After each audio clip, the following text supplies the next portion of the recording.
स्वागत है आपका ज्ञान सागर की इस आध्यात्मिक सभा में।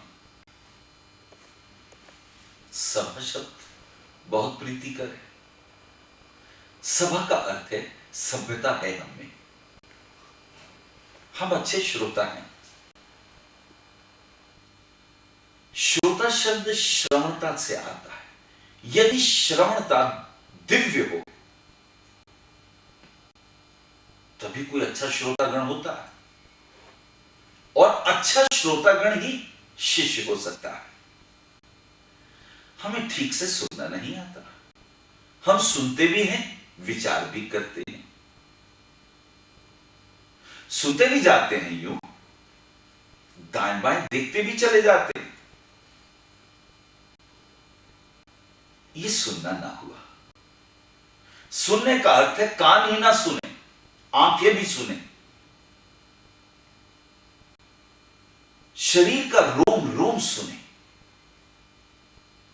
तभी तो श्रवणता आती। ये जैन धर्म श्रवण धर्म है। देखो, एक शब्द होता है श्रवण, एक होता है श्रवण। वो श्रमिक मेहनत करने का, तपस्वियों का धर्म है। और श्रवण यानी सुनने की कला आना। सनातन धर्म में सुनने की कला पर बहुत जोर है। तभी तो कहते हैं ना वेदों को, श्रुतियां, सुना हुआ। किससे सुना हुआ? गुरुजी से सुना हुआ। गुरुजी कभी जंगल में हैं, कभी सोते वक्त बोल दें, कुछ नहीं पता। इसलिए शिष्य तन मन धन से हर क्षण गुरु के पास जीता था, गुरु को पीता था। सेवा, शुश्रूषा, और फिर घटती है ये धन्यता। कहते हैं ना, जैसी मति वैसी गति। बच्चे वो भाग्यशाली होते हैं जो अच्छे लोगों के बीच में रहे। अच्छे माता पिता तो बस एक काम करें, अपने छोटे छोटे बच्चों को 2-4 गुरुओं के पास उन्हें रहने दें, चाहे 1 घंटा रोज रहे। कोई संगीत के गुरु हों, कोई ज्योतिष के गुरु हों, कोई विज्ञान के हों, कोई कला के क्षेत्र के हों, कोई धर्म के क्षेत्र के हों, किसी भी क्षेत्र के गुरु हों, वो बच्चा धन्य होता है।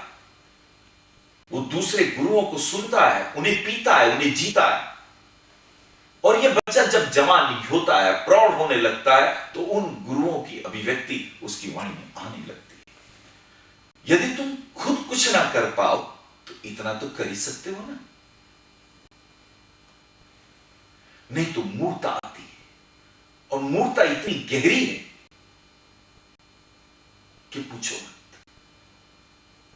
3 गुणों में से तमस का बहुत बोलबाला है। मेरे पास बहुत सी बेटियों ने लिख भेजा है, गुरुजी तमस इस व्यक्ति में कितना है, ये कैसे पता चले? कौन व्यक्ति कितना तामसिक है?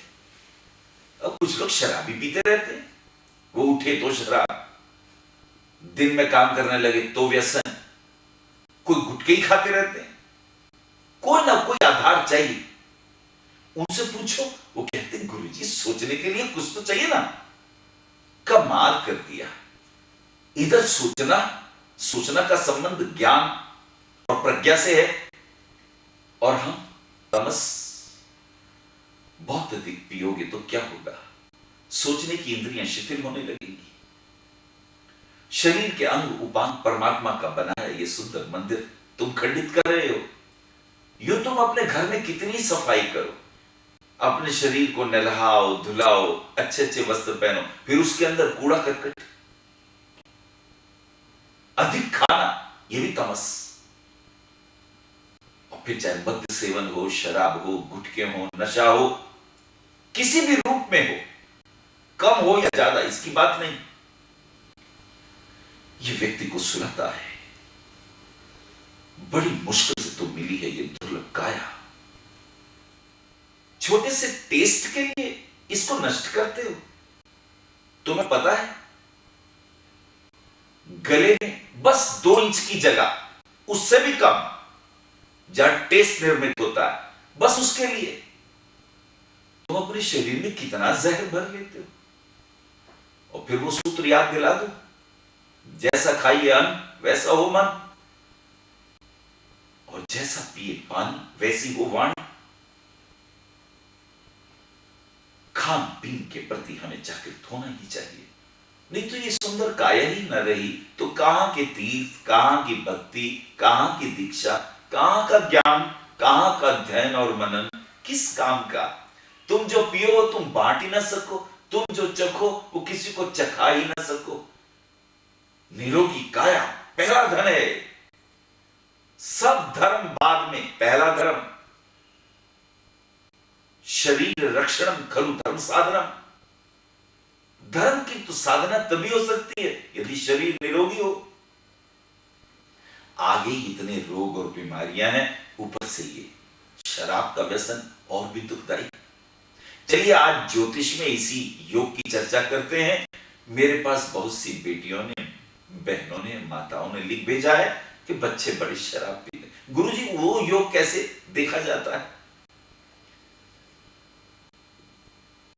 कभी तुम विदेश चले जाओ, बहुत 0 डिग्री से कम टेम्परेचर हो, जीवित रहने के लिए थोड़ा बहुत पी लो, कोई बात नहीं, शरीर को जिंदा रखने के लिए। इसका अर्थ ये नहीं कि उसे अब व्यसन बना ले, शराब हमें पीने लगे। देखिए जन्मपत्री में ज्योतिष के माध्यम से ये योग कैसे बनते हैं। इसे कहते हैं मद्यपान सेवन योग, या शराबी योग भी कह सकते हो। ये योग का निर्माण कब होता है? विशेषकर जब पंडित पत्री मिलाएं बेटी की किसी बेटे के साथ, वर वधू मेला पाक में, इस योग को भी देख लेना चाहिए। ऐसा ना हो धन शराब में ही व्यस्त हो। यदि जन्मपत्री में लगन का अधिपति और लगन, चंद्र लगन और चंद्र चंद्रमा, लगन लगन अधिपति, चंद्रमा चंद्रमा जिस राशि में उसका अधिपति, और द्वितीय भाव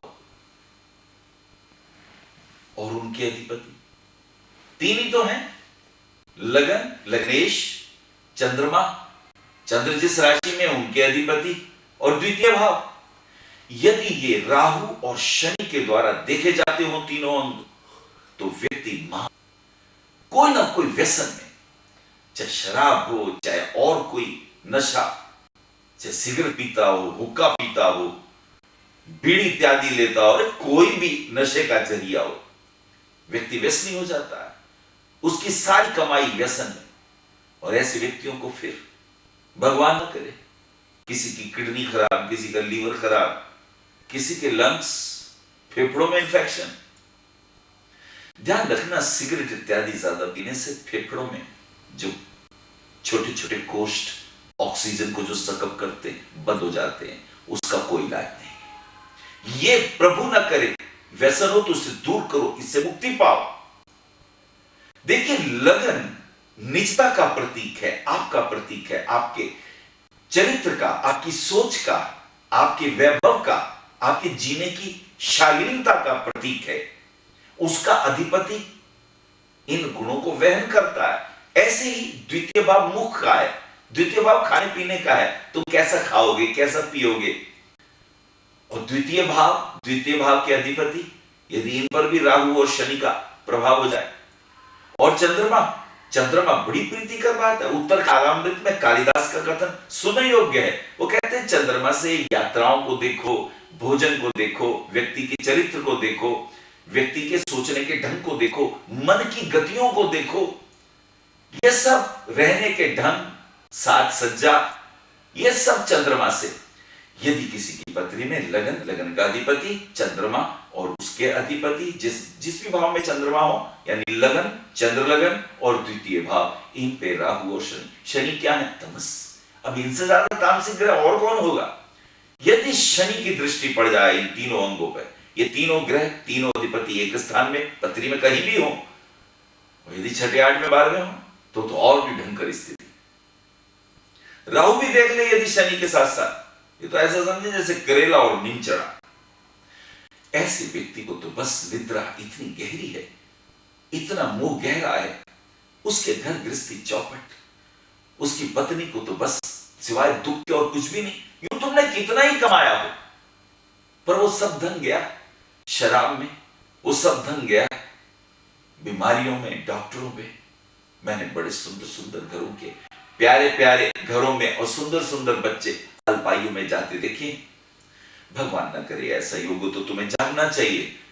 तुम्हें पीना ही हो तो कुछ और पियो, चखो परमात्मा को, कुछ अच्छे अच्छे व्यंजन लो। तुम ये ना देखो वो क्या करते हैं, तुम ये देखो तुम क्या करते हो। अब आजकल वैसे भी शरीर कहां है इतने सुदृढ़, कहां है तुम्हारा खान पीन। डॉक्टर तुम्हें देसी घी, मक्खन, दूध, दही तो खाने नहीं देते। वो कहते हैं बस इसमें कोलेस्ट्रॉल बनता है। वो ये नहीं देखते कोलेस्ट्रॉल भी दो किस्म के हैं, एक शरीर को पुष्टि करने का भी है। वो तुम्हें ये नहीं कहते भैया खेलो, थोड़ा व्यायाम करो, थोड़ा भागो, तुम जो मर्जी खाओ पर व्यायाम पूरा हो, खेल कूद पूरा हो। यदि कोई व्यक्ति घंटा 2 घंटा रोज खेले और फिर तुम खाओ, तुम्हें कोई नुकसान नहीं। परंतु आजकल हमारा खाना पीना तो बहुत है, परंतु व्यायाम चला गया है, श्रम चला गया है। अधिकार की तो बहुत बात है, मुझे ये चाहिए, ये मेरे राइट्स हैं, लेकिन श्रम विदा हो गया है। श्रम हो तो ये व्यसन दूर होने लगते हैं। तुम जितना ज्यादा शारीरिक श्रम करोगे, ध्यान रखना, तुम शराब ना पी पाओगे। तब रोटी से ज्यादा और क्या, रोटी में भूखे से पूछो नशा क्या होता है, वो कहता रोटी मिल जाए भरपेट, वो एक नशा है। तुम जब भी भरपेट भोजन करोगे निद्रा आ जाएगी, और इससे ज्यादा तुम्हें क्या चाहिए। लेकिन अज्ञान हो, मूर्खता हो तो ये बातें चलती हैं। जन्म पत्री में इस तामसिक शराब योग को, मद्यपान योग को देख लेना चाहिए। भगवान ना करे यदि आपकी पत्री में हो तो मेरे प्यारे बच्चों जागो, इस समय आ गया है। इन व्यसनों को निकाल दो, इन व्यसनों के तुम मालिक हो जाओ। आपने देखा ज्योतिष के माध्यम से हमें कैसे पता चल जाता है कि ये व्यक्ति का स्वभाव कैसा है, खान पीन कैसा है। क्या आपका स्वास्थ्य ठीक नहीं है? क्या बच्चों की पढ़ाई में बाधाएं आती हैं? क्या कोर्ट कचहरी के मुकदमों से चिंतित हैं? क्या व्यापार व नौकरी में निरंतर बाधाएं आती हैं? क्या वैवाहिक जीवन व संतान सुख को लेकर चिंतित हैं? क्या अपना घर बनाने का सपना अभी तक अधूरा है? क्या वास्तु दोष आपकी उन्नति में बाधक तो नहीं? क्या आपकी जन्म पत्री में दरिद्र योग, काल सर्प, पितृ दोष व नीच ग्रह के अपयश व दुखों का कारण तो नहीं? उपरोक्त सभी समस्याओं के समाधान के लिए परम पूज्य दैवज्ञ आचार्य श्री अनिल वत्स जी से आप मिल सकते हैं। 09818189993 व 09891739999।